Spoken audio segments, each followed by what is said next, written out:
గారు మళ్ళీ వస్తాం మీ దగ్గరికి. మనతోటి వైసీపీ నేత మధుకర్ గారు ఉన్నారు, ఆయనతో మాట్లాడదాం. మధుకర్ గారు, గుడ్ ఈవినింగ్ సార్. మధుకర్ గారు, సభ్యులకు కూడా అందరికీ నా నమస్కారాలు. మధుకర్ గారు, ఒకటి జిత్వానీ విషయం మాట్లాడేటప్పుడు ఈరోజు మనం జిత్వానీ విషయమే మాట్లాడదాం.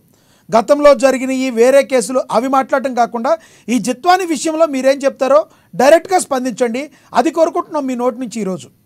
Right, please go head. Sir, మనము ఏదైనా ఒక దాని గురించి విశ్లేషించాలంటే దాని ఆరిజిన్ గురించి మాట్లాడాలి. ఎస్ సార్, ఫస్ట్ దీని గురించి మాట్లాడి ఈ సబ్జెక్ట్ గురించి మాట్లాడి గతంలోనికి వెళ్ళండి.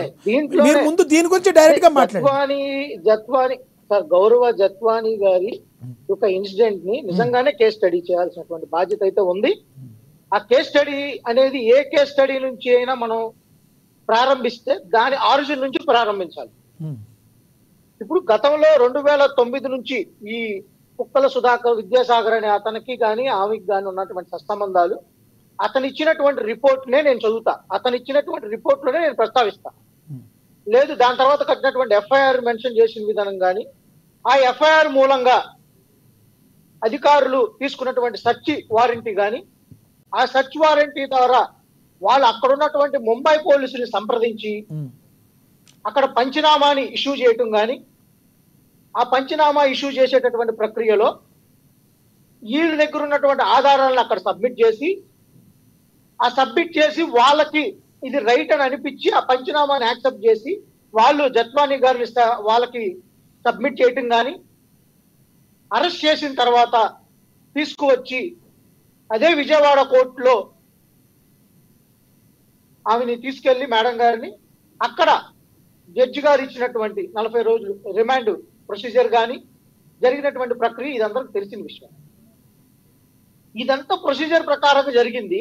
నేనేమన్నానంటే, ఆరోపణ చేయటం అనేది నరం లేని నారికి ఏ విధంగా తిరుగుతుంది. నేనేమన్నానంటే, ఈరోజు మనకు టాపిక్ ఏంది, ముగ్గురు ఐపీఎస్ అధికారులు సస్పెండ్ చేసేటటువంటి ప్రొసీజరే చూడండి. ఈ ప్రొసీజర్ లో అట్లీస్ట్ వాళ్ళు ముగ్గురు యొక్క వాంగ్మూలం తీసుకున్నారా? అసలుకి చట్టపరంగా ఈ రోజు మనకు ఐపీసీ పీనల్ కోడ్ కానీ, ఇండియన్ కాన్స్టిట్యూషన్ రాజ్యాంగంలో ఉన్నటువంటి నిబంధనలు కానీ, ఏ ఒక్క అధికారి కనుక నిజంగా మేడం గారు అన్నట్టు అది ఒక తప్పుడు ఆరోపణే అనుకుందాం, ఒక నిజమైన ఆరోపణ అనుకుందాం, సారీ ఒక నిజమైన ఆరోపణనే, ఆ ఆరోపణని ఇన్వెస్టిగేషన్ ఆఫీసర్ ఎవరుంటారండి? వాళ్ళేంటి, ఒక డీజీపీ స్టేటస్ కలిగినటువంటి వ్యక్తి ఒక అతనేమో డిఐజీ ర్యాంక్ కలిగినటువంటి వ్యక్తి, ఒక అతనేమో ఐజీ ర్యాంక్ కలిగినటువంటి వ్యక్తి. ఈరోజు ఇన్వెస్టిగేషన్ ఆఫీసర్ ఎవరిని పెట్టారండి? లేదు. ఆ ఇన్వెస్టిగేషన్ ఆఫీసర్ ఎవరైనా వాంగ్మూలం తీసుకున్నారా? ఇప్పుడు మీరు మాట్లాడిన దానికి నేను అడుగుతా ఉన్నా, ఈ రోజు ఏ విధమైనటువంటి ఆధారాలు మీ దగ్గర ఉండి మీరు మాట్లాడుతూ ఉన్నారు?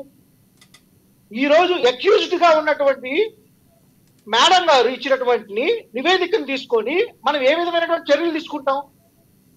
ఈ రోజు అక్యూజ్డ్ ఇచ్చిన దాని మీదే మన ఓవరాల్ గా ఇచ్చినటువంటి సబ్మిషన్ దాని మీద ఆధారపడతామా, లేదంటే మనకు వచ్చినటువంటి ఇన్వెస్టిగేషన్ దాంట్లో నుంచి నిజ నిజార్థాలని జనం ముందు పెడతామా?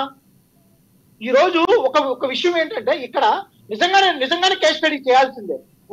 ఎవరైతే రాంగ్ఫుల్ గా ఉన్నారో compulsory either beat IPS officer అయి ఉండొచ్చు, లేదా జత్వానీ మేడం గారు అయి ఉండొచ్చు.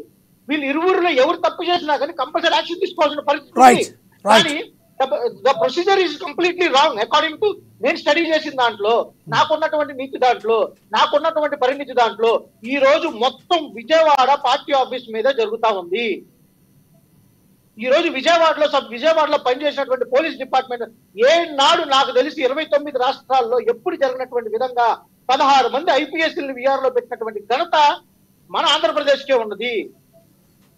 ఈ రోజు నా సబ్మిషన్ ఏంటంటే, సార్ జరిగినటువంటి దాన్ని మేడం గారు చెప్పినట్టు కంపల్సరీ కేస్ స్టడీ చేయాల్సిందే. ఈ రోజు మనకు పేపర్ లో నుంచి వచ్చిన వార్తలు కావచ్చేమో కానీ నేను ఈ రోజు కోర్టు దగ్గర నుంచి నా ఫ్రెండ్స్ అక్కడ ఉంటే కోర్టులో వాళ్ళు సబ్మిట్ చేసిన పేపర్ స్టడీ చేశా, వాళ్ళ ఎఫ్ఐఆర్స్ నేను స్టడీ చేశా, ఆమె ఇచ్చినటువంటి కంప్లైంట్ నేను స్టడీ చేశా, వీళ్ళు ఇచ్చినటువంటి కంప్లైంట్ నేను స్టడీ చేశా. మేడం గారే వాళ్ళే చెప్పడం జరిగింది, యూపీ గవర్నమెంట్ లో కొన్ని కేసెస్ మేడం గారి మీద రిజిస్టర్ అయ్యి ఉన్నాయని. నేను చెప్తున్న మాట కాదు.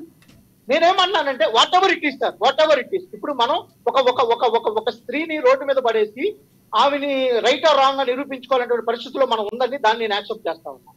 నేనేమన్నానంటే, and under the criminal procedures దానికి కొన్ని డూస్ డోంట్స్ ఉంటాయి. దాని ప్రకారంగానే వాళ్ళు చేయలేకపోతే కోర్టు దాన్ని ప్రొసీడింగ్స్ లోకి తీసుకోదు కదా. లేదు, ఒకవేళ మేడం గారు చెప్పినట్టు ఇది తప్పు అయితే ముందు మనం ముంబై పోలీసులు కూడా సస్పెండ్ చేయాల్సినటువంటి పరిస్థితి ఉంటుంది.